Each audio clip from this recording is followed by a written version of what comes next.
Petrol diesel की बढ़ती कीमतों पर आज कांग्रेस ने पूरे देश भर में प्रदर्शन किया और आपको बता दें कि बीते एक साल में पेट्रोल और डीजल की कीमत में 20 से 25 रुपए की वृद्धि हुई है। रवीश चंद्र शुक्ला की ये खास रिपोर्ट। बढ़ती महंगाई के खिलाफ कांग्रेस ने शुक्रवार को कुछ इस तरह प्रदर्शन किया।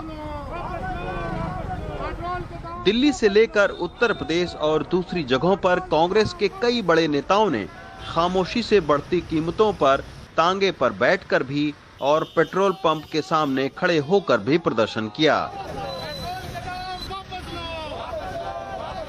कोरोना संक्रमण की दूसरी लहर के बाद कांग्रेस का ये पहला बड़ा प्रदर्शन है। 1.25 साल से कोरोना चले जा रहा है, उसके तहत सभी तरह के इकट्ठ करना मना किया हुआ था। इसी कारण आज भी एक जगह कहीं बहुत बड़ा नहीं कर रहे, लेकिन दिल्ली में भी, वैसे तो पूरे हिंदुस्तान में जगह जगह हो रहा है, लेकिन दिल्ली में भी आज 400 जगह के ऐसे लोग हमारे साथी पहुंच के आज अपना विरोध प्रकट कर रहे हैं। तमाम सारी जगहों पर कांग्रेस के धरना प्रदर्शन चल रहा है, लेकिन इसमें सबसे बड़ी बात यही है कि पेट्रोल और डीजल में जो राज्य सरकार का टैक्स होता है, यानी वैट जो होता है, जो एक्साइज टैक्स होता है, उसके वजह से पेट्रोल और डीजल के ज्यादा दाम बढ़ रहे हैं। लेकिन कांग्रेस शासित प्रदेशों में भी वैट जो है वो टैक्स कम करने का अभी कोई योजना नहीं है, तो निश्चित तौर पर इसके कहीं न कहीं राजनीतिक मायने भी हैं और एक सियासी फायदा उठाने की कोशिश भी है।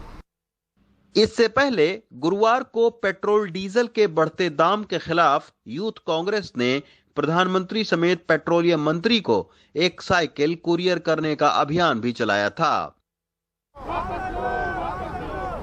लेकिन इस तरह के तमाम विरोध प्रदर्शनों के बावजूद कांग्रेस को ना तो मीडिया और ना ही आम लोगों के बीच बहुत ज्यादा महत्व मिलता दिखाई पड़ रहा है। आम आदमी महंगाई से जूझ रहा है, लेकिन फिर भी इन विरोध प्रदर्शनों को लेकर उत्साहित नहीं है। वो उनका काम है प्रदर्शन करना, अपोजिशन में बैठे हैं वो एक दूसरे के लिए, तो वो करेंगे कुछ ना कुछ। अब किसी न किसी पे तो उन्होंने अपना वो निकालना है।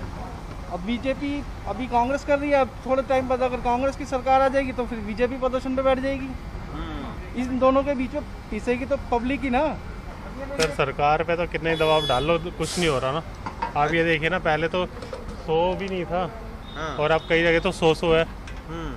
ठीक है, आम आदमी को तो कोई फायदा ही नहीं हुआ, चाहे कोई भी सरकार आई हो। देश भर में पेट्रोल डीजल के दाम बढ़ने से महंगाई पर इसका असर पड़ा है। केंद्र सरकार पेट्रोल पर करीब 32 रुपए टैक्स और राज्य सरकार करीब 13 रुपए टैक्स वसूलती है।